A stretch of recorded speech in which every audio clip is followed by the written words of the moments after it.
살면서 우리는 늘 순탄한 길을 가지 않습니다. 때로는 숨이 막힐 것 같고 또 사방이 막혀 있는 것 같을 때가 있습니다. 그때는 누구나 예외 없이 무엇인가를 결정해야 하고 또 선택을 해야 합니다. 문제는 답을 써야 하는데 우리에게는 답이 없다는 것입니다. 나름대로 답을 정해서 그 답이라고 하는 것을 만들면 이는 바로 나의 그동안의 경험과 지식으로부터 나온 답이기 때문에 그것이 나의 진정한 보장이 될 수가 없는 것이죠. 과연 우리는 인생의 고난을 만났을 때 어떻게 해야 할 것인가? 오늘 본문의 욥은 말할 수 없는 고난을 만났습니다. 욥은 큰 부자요 신실한 믿음을 가지고 있는 사람이었습니다. 그런데 어느 날 사탄이 하나님께 찾아와 묻습니다. 욥이 까닭 없이 하나님을 경유하겠습니까? 하나님이 그를 보호해 주고 많은 소유물을 주기 때문에 하나님을 경외하는 것이 아니겠습니까? 이제 손을 펴서 그의 소유물을 쳐보십시오. 그러면 틀림없이 주를 향하여 욕을 하게 될 것입니다. 하나님께서 말씀을 듣고 난 다음에 그러면 한번 네가 욥의 모든 소유물을 내 손에 맡길 테니까 해볼 테면 해보아라. 다만 그의 몸에는 내 손을 대지 말거라. 사탄은 욥이 가진 모든 물건을 가져갑니다. 모든 것을 가져갑니다. 욥은 하루아침에 모든 것을 다 잃었습니다. 그가 가지고 있는 모든 재산을 다 잃고 또 사랑하는 자녀를 잃고 또 건강을 잃었습니다. 그때 친구들이 욥을 위로한답시고 찾아와서 말을 하는데 그게 위로가 되는 것이 아니라 오히려 욥을 정죄하고 그래서 더 번뇌에 빠지게 되고 괴로움을 당하게 됩니다. 욥은 말할 수 없는 고난 속에서 그런 친구들에 대해서 욥이 대답을 합니다. 오늘 본문이 바로 욥이 대답하는 말입니다. 여러분, 우리 인생의 고난을 만났을 때 우리가 무엇을 해야 하겠습니까? 첫째, 고난 속에서 하나님의 말씀을 듣고 깨달아야 합니다. 오늘 5절 말씀을 다 같이 보겠습니다. 내게 대답하시는 말씀을 내가 알며 내게 이르시는 것을 내가 깨달으라. 그래서 이 말은 하나님께 내 사정을 아뢰고 내 사정에 정당함을 입이 닳도록 변론하고 싶은데 그러면 하나님은 무슨 말로 내게 대답하실까? 어떻게 대답하실까? 그 말입니다. 욥은 고난의 대명사입니다. 고난하면 가장 먼저 떠올리는 사람이 바로 욥이죠. 하루아침에 모든 재산을 잃고 사랑하는 자식을 잃고 건강을 잃고 친구를 잃고 그리고 아내로부터 조롱을 받습니다. 하루아침에 모든 것을 다 잃어버렸어. 한순간에 이보다 더 큰 고난이 어디 있겠습니까? 그런데 욥은 그런 고난 중에서 하나님 앞에 나가서 하나님께서 대답하시는 말씀을 듣기를 원하였습니다. 5절 말씀을 세번역 성경으로 보니까 이렇게 되어 있습니다. 한번 읽어볼까요? 그분은 무슨 말로 내게 대답하실까? 내게 어떻게 대답하실까? 다시 말하면 하나님, 왜 나에게 이런 고난이 있다는 말입니까? 그런 물음입니다. 그러면서 욥은 이 고난의 뜻을 구했습니다. 그가 고난의 뜻을 구한 것은 그 어떤 것으로도 그가 지금 당하고 있는 이 고난의 이유를 알지 못했기 때문에 그 고난의 의미와 고난의 뜻을 몰랐기 때문에 하나님 앞에 구하는 것입니다. 우리가 삶을 사는 동안에 고난은 피할 수 없는 것입니다. 그런데 그런 고난 가운데는 설명이 안 되는 고난이 있습니다. 까닭이 없는 고난이 있어요. 이유를 알 수 없는 고난이 있습니다. 우리가 남의 고난에 대해서는 이렇쿵 저렇쿵 쉽게 말을 합니다. 그것을 어떤 때는 신학적이고 아주 논리적으로 말을 하기도 합니다. 그런데 내가 당한 이 고난, 내가 고난을 당했을 때는 그 고난의 이유를 어떻게 알며 그것을 어떻게 논리적으로 납득하고 받아들일 수 있다는 말입니까? 인생의 고통에 대해서 말씀하신 유명한 영국의 기독교 문학가가 있습니다. C.S. 루이스라고 하는 분인데, 이분은 여러 가지 번민과 고민을 하다가 그의 나이 31살 때에 예수님을 받아들이고 이제 그리스도인이 되었습니다. 그리고 그로부터 11년이 지난 다음에 그의 나이 42살에 유명한 책을 하나 썼는데 고통의 문제라고 하는 책을 썼습니다. 거기에서 루이스는 왜 하나님이 우리 인간에게 고통을 허락하는가 이렇게 말을 합니다. 하나님은 우리가 꼭 행복하기를 원하시지 않는 것 같습니다. 사랑할 줄도 알고 사랑을 받을 줄도 아는 사람이 되기를 원하고 우리가 철든 사람이 되기를 원하시지요. 그런 까닭에 하나님은 우리를 사랑하시기에 고통을 선물로 주시는 겁니다. 귀 기울이지 않는 세상을 깨우치려고 고통이라는 메가폰을 드신 겁니다. 고통은 하나님의 음성을 크게 듣게 하는 확성기와 같다는 것입니다. 그때 루이스는 이 고통의 문제를 다룰 때 3인칭의 관점으로 제3자가 하듯이 3인칭의 관점에서 기록을 했습니다. 루이스는 평생을 독신으로 살다가 문학 활동을 하는 조이 데이비드 먼이라고 하는 여인을 만나게 되는데, 이 여인은 같이 문학 활동을 하기는 하는 사람인데 무신론자였어요. 그런데 루이스와 만나서 교제를 한 동안에 예수 그리스도의 복음을 받아들이고 회심을 해서 이 여인도 크리스찬이 되었습니다. 그래서 그의 나이 58세에 황혼 결혼을 하게 됐어요. 뜨겁게 사랑하다가 황혼 결혼을 하게 되었는데, 그때 그의 부인 조이는 그보다 16살 아래인 41살이었습니다. 그런데 이렇게 결혼하자마자 조이는 골수암에 걸려서 고통을 겪다가 4년 만에 세상을 떠나게 됩니다. 병든 아내를 간호하면서 기록한 일기 형식으로 쓴 것을 C.S. 루이스가 죽기 2년 전에 가명으로 출판을 했는데, 그 책이 유명한 헤아려 본 슬픔이라고 하는 책입니다. 루이스는 그의 책 속에서 이렇게 독백을 합니다. 그런데 하나님은 어디 계십니까? 다른 모든 도움이 헛되어서 이 절박한 마음을 가지고 하나님께 다가가면 과연 내가 무엇을 얻는단 말입니까?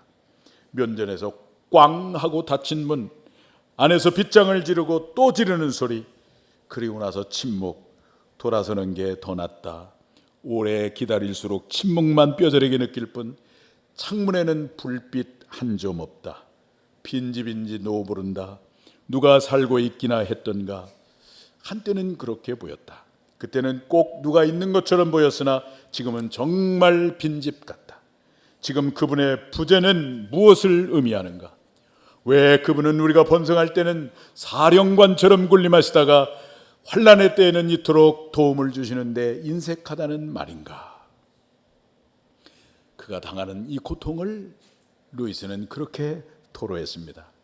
그의 나이 40대 초반에는 고통의 문제를 3인칭의 관점에서 매우 신학적이고 논리적으로 기록했습니다. 그런데 그의 사랑하는 아내의 죽음이라고 하는 이 쓰디쓴 고통을 몸소 겪었을 때는 그는 1인칭의 관점으로 고통을 말하고 있습니다.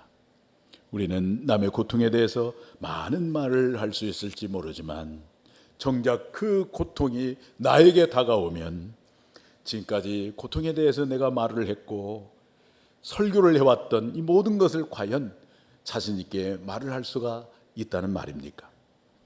에레미야 18장 6절을 보시면 하나님과 하나님의 피조물인 우리 인간의 관계를 토기장이와 진흙과의 관계로 설명을 하고 있습니다. 에레미야 18장 6절 말씀을 다 같이 한번 보겠습니다. 여호와의 말씀이니라. 이스라엘 족속아, 이 토기장이가 하는 것 같이 내가 능히 너희에게 행하지 못. 이스라엘 족속아, 진흙이 토기장이의 손에 있음 같이 너희가 내 손에 있느니라.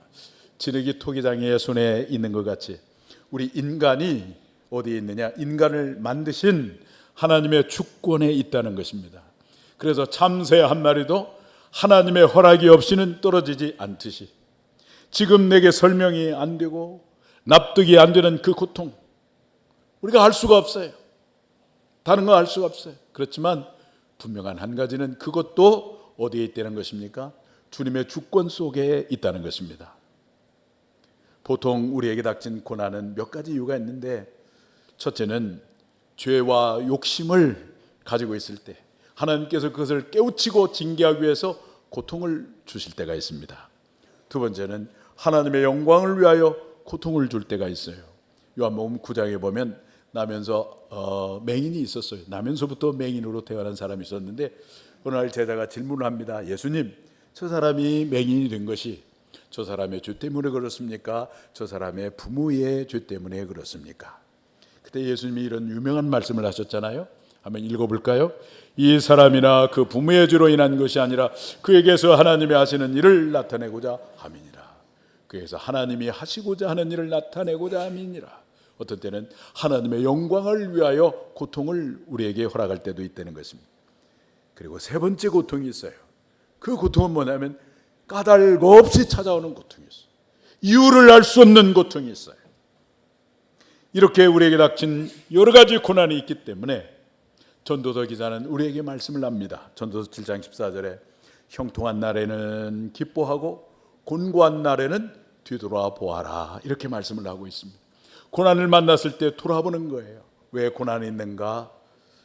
왜 하나님께서 이 고난을 내게 허락해 주셨다는 말입니까? 이 고난을 당할 때 돌아보라는 거예요. 그런데 여러분, 하나님은 사실 오늘 우리가 고난당하는 것을 원하지 않으십니다. 에레미야가 3장 33절을 보시면은 한번 읽어볼까요? 주께서 인생으로 고생하게 하시며 근심하게 하시면 본심이 아니시로다. 우리로 하여금 고생하게 하고 고난을 당하는 것, 우리 하나님의 원하는 게 아니고 하나님의 본심이 아니라는 거예요. 어찌 하나님께서 자기 백성들이 고난당하는 것을 원하겠습니까? 그런데도 우리에게는 뭐가 있나요? 고난이 있어요. 그렇다면 고난이 있다면 어떤 까닭인가? 만약 지금 당면한 고난이 죄와 불순종으로 말미암은 고난이라고 한다면 여러분, 우리가 할 일은 무엇이겠습니까? 그때는 회개하는 것입니다. 호세아 6장 1절에 이렇게 말씀합니다. 한번 읽어볼까요? 오라, 우리가 여호와께로 돌아가자. 여호와께서 우리를 찢으셨으나 도로 낫게 하실 것이요 우리를 치셨으나 싸매어 주실 것입니다. 죄와 불순종으로 말미암은 이 고난은 하나님이 우리를 사랑하기 때문에 우리에게 주신 징계이기 때문에 그때는 우리가 회개하는 거예요. 회개하면 우리가 회복이 됩니다. 회개하면 우리가 싸매음을 받습니다. 회복의 축복을 다시 받을 수가 있는 거예요. 그러나 우리가 직면한 고난이 내 경험과 상식과 이성으로 이해할 수 없는 고난이 왔을 때, 그때가 있습니다. 그래서 욥처럼 하나님께 물어도 대답을 들을 수 없는 그런 고통일 때가 있습니다. 그때는 오늘 본문의 욥처럼 항변하고 따지고 싶은 마음이 우리에게 있을 거예요. 그렇지만 그것도 누구의 주권 안에 있다고 우리가 받아들여야 되겠습니까? 하나님의 주권 안에 있음을 믿고, 우리가 해야 할 한 가지는 하나님의 이 부재와 침묵을 견디면서 하나님의 때를 기다리는 것입니다. 그리고 시간이 지나고 내 마음에 밀려온 이 슬픔이 사라지고 원망이 물러간 후에 우리는 그때의 고통의 이유를 비로소 알게 될 것입니다. 그래서 어떤 분은 고난은 변장된 하나님의 축복이다, 이렇게 말씀하시는 분도 있고, 시편 기자 시인은 시편 119편 71절에 이렇게 말씀을 하세요. 한번 읽어봅니다. 고난당하는 것이 내게 유익이라 이로 말미암아 내가 주의 율례들을 배우게 되었나이다. 고난을 겪고 나서 이제 시간이 흐르고 슬픔이 물러가고 원망이 떠나가고 하나님의 때가 되니까, 아, 그 고난이 내게 유익이었구나. 그 고난을 통해서 내가 하나님께 가까이 갈 수가 있었고 하나님의 말씀을 들을 수가 있었구나, 그렇게 깨닫게 되었다는 거예요. 또 내가 당하는 고난 가운데는 주님의 영광스러운 복음을 증거하는 것 때문에 당하는 고난이 있습니다. 복음을 증거하는 것이 아니면은 고난과 아픔을 당할 하등의 이유가 없는데, 그런데 복음을 증거하는 이유 때문에 많은 제약을 받기도 하고 고난을 당하기도 하고 아픔을 당하기도 합니다. 그런 분들이 많이 있습니다. 그렇다면 우리는 감사해야 됩니다. 왜냐하면 그 모든 것을 주님이 기억하시고, 그리고 저 천국에서 현재의 고난은 장차 나타날 무엇과 비교할 수가 없다고요? 영광과 비교할 수 없어요. 하늘의 영광이 있기 때문에, 영광스러운 상급이 있기 때문에 고난 속에서 우리는 감사할 수 있어야 되겠습니다. 사랑하는 여러분, 지금 여러분들의 삶 가운데 이런저런 모습으로 고난이 찾아왔는지 모르겠습니다. 그 고난 가운데는 이유를 알 수 없는 고난도 있을 것입니다. 그렇지만 우리가 첫 번째로 해야 할 일은 오늘 욥처럼 하나님 앞에 찾아가는 거예요. 고난을 돌아보는 거예요. 그리고 들려주시는 하나님의 말씀을 듣는 것입니다. 생생하게 음성을 들려주실 수도 있겠지만 어떤 때는 침묵하실 때도 있을지 모르겠어요. 그렇지만 그것이 고난당했을 때 우리가 해야 할 첫 번째 일입니다. 그리고 고난 만났을 때 우리가 해야 할 두 번째 일이 있습니다. 그것은 바로 하나님 앞에 기도하는 것입니다. 4절 말씀을 한번 보겠습니다. 시작. 어찌하면 그 앞에서 내가 호소하며. 욥은 고난을 만났을 때 이렇게 인내했습니다. 그런데 인내만 한 것이 아니라 그 고난 속에서 하나님을 찾았고 하나님께 호소했습니다. 오늘 8절과 9절을 보시면은 욥이 당한 이 고난의 상황을 이렇게 잘 말씀을 해주고 있는데, 그 속에서 욥은 하나님께 호소했다는 거예요. 8절과 9절 한번 읽어보겠습니다. 시작. 그런데 내가 앞으로 가도 그가 아니 계시고 뒤로 가도 보이지 아니하며 그가 왼쪽에서 일하시나 내가 만날 수 없고 그가 오른쪽으로 돌이키시나 비올 수 없구나. 사면 초가의 상황, 사방을 둘러봐도 길이 보이지 않는 그 상황, 사방이 다 막혀 있어요. 그런데 그 속에서 욥이 했던 일은 뭐냐면, 그 속에서 낙심만 하고 절망만 하고 포기만 하고 한 것이 아니라 원망하는 마음도 있었고 항변하는 마음도 없잖아 있었지만, 그러나 다행스러운 것은 뭐냐면 하나님께 찾아가서 호소했다는 거예요. 기도했다는 거예요. 여러분, 인생의 고난을 만났을 때, 사방을 둘러봐도 길이 보이지 않을 때, 그때 우리가 유혹받는 게 하나 있어요. 당장 눈에 보이는 것을 가지고 해결하려고 합니다. 눈에 보이는 사람을 통해서 해결하려고 하고, 눈에 보이는 물질을 통해서 해결하려고 하고, 눈에 보이는 인간의 방법을 통해서 해결하려고 합니다. 그러나 거기에 해결의 답이 없어요. 무엇을 해야 되겠습니까? 인생의 고난을 만났을 때 우리가 해야 할 한 가지는 바로 기도하는 것입니다. 시편 50편 15절 말씀에 한번 읽어볼까요? 시작. 환난 날에 나를 부르라 내가 너를 건지리 네가 나를 영화롭게 하리로다. 환난 날에 나를 부르라는 거예요. 하나님을 찾으라는 거예요. 하나님이 우리를 영화롭게 한다는 겁니다. 인생의 고난을 만났을 때 우리가 해야 할 일은 뭐냐면 하나님 앞에 나가서 부르짖는 거예요. 하나님의 얼굴을 구하는 거예요. 하나님의 도움을 구하는 거예요. 사도 바울은 사람이 시험을 받는데 다 시험을 받는다고 그랬어요. 누구나 다 이 시험을 당한다고 그랬는데, 그 모든 시험은 그러면 어떤 시험이냐면 감당할 시험만 받는다고 그랬어요. 감당할 시험. 밖에는 당한 것이 없나니 너희가 시험 당할 즈음에 따로 피할 길을 내사 너희로 등이 감당하게 하시느니라. 이렇게 말씀하셨거든요. 그래서 10장 13절 한번 읽어보겠어요. 시작. 사람이 감당할 시험 밖에는 너희가 당하는 것이 없나니 오직 하나님은 미쁘사 너희가 감당하지 못할 시험 당함을 허락하지 아니하시고 시험 당할 즈음에 또한 피할 길을 내사 너희로 등이 감당하게 하시느니라. 그랬어요. 여기서 사람이 피할 길, 시험을 피할 길이 있다고 그랬는데, 여러분, 시험을 피할 길이 뭐겠습니까? 그게 바로 기도입니다. 기도가 시험을 피하게 만드는 거예요. 우리가 그 시험과 고난을 만났을 때 염려한다고 고난이 물러가지 않아요. 사람을 찾아간다고 고난이 해결되지 않아요. 고난을 피하는 유일한 길은 뭐냐면 그 고난 앞에서 하나님을 부르짖는 거예요. 하나님의 도움을 구하는 거예요. 유명한 세계적인 부호인 록펠러가 친구의 권유로 광산업을 시작했다가 사기를 당하고 그 원금마저도 다 날려버리는 위기를 만나게 되었습니다. 빚 독촉에 시달리는 바람에 생명을 끊으려고까지 했습니다. 기업을 시작할 때부터 이 록펠러는 철저하게 11조 생활을 했거든요.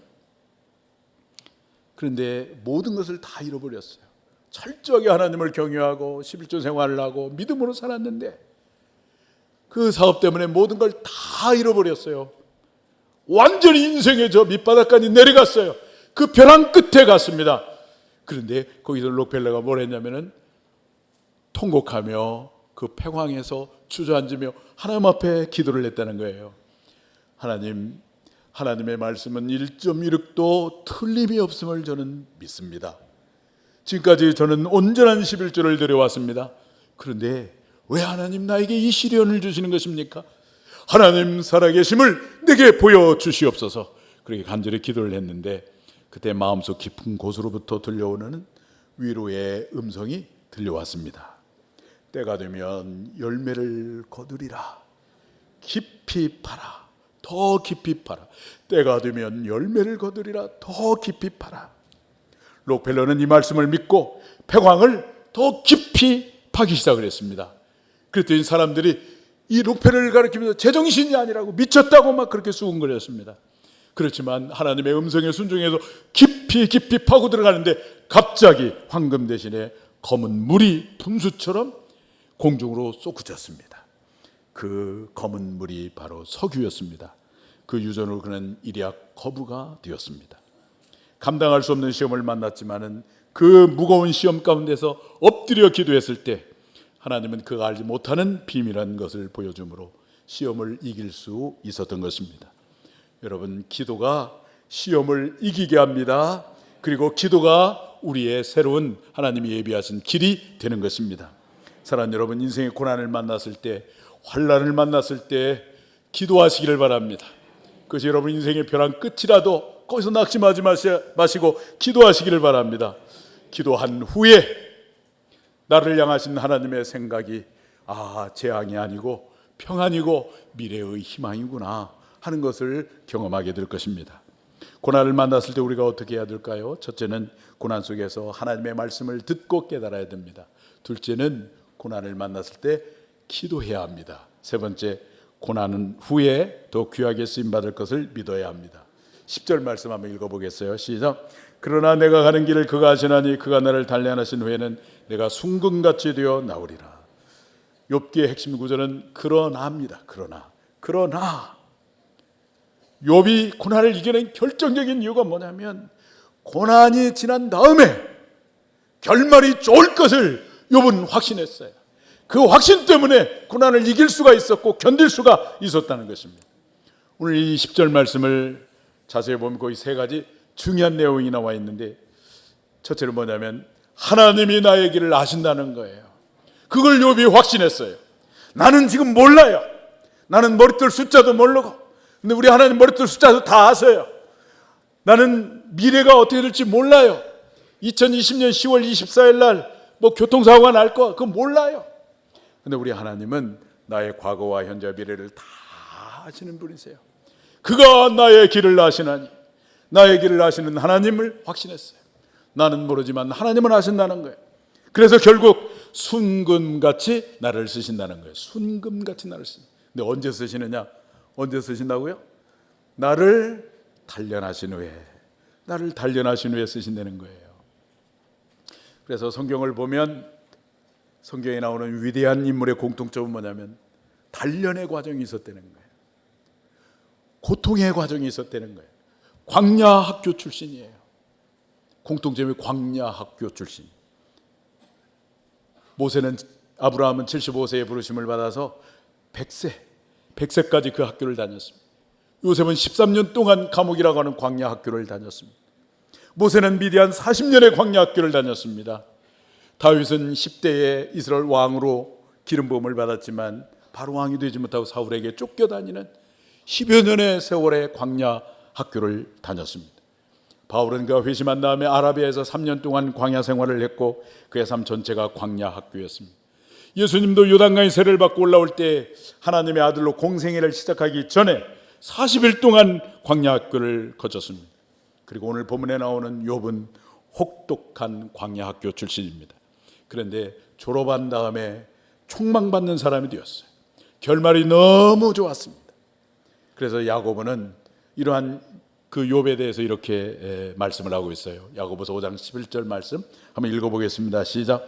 보라, 인내하는 자를 우리가 복되다 하나니 너희가 욥의 인내를 들었고 주께서 주신 결말을 보았거니와 주는 가장 자비하시고 긍휼히 여기시는 이시니라. 주께서 주신 무엇을 보았다고요? 결말을 보았다. 그 결말이 어떻게 되었습니까? 잃어버린 재산은 갑절로 받았고 자녀를 다시 얻었고 무엇보다도 영광스러운 승리자로 욥은 생명책에 성경에 기록되는 축복의 주인공이 되었습니다. 우리가 믿음으로 살아갈 때 어떤 고난을 만났을 때 여러분 우리가 꼭 붙잡아야 될 것은 이 고난 다음에 결말이 좋을 것이라고 하는 이 확신을 붙들고 나가야 됩니다. 그런 가운데서 우리가 인내하고 인내만 할 것이 아니라 하나님 앞에 간절히 기도할 때 오늘 욥처럼 여러분 모두도 승리하게 될 줄로 믿습니다. 그리하여 고난 당하는 많은 사람들에게 우리 여러분들이 위로자가 되시고 하나님을 간증하고 자랑하는 여러분 모두가 되기를 주님의 이름으로 축원합니다.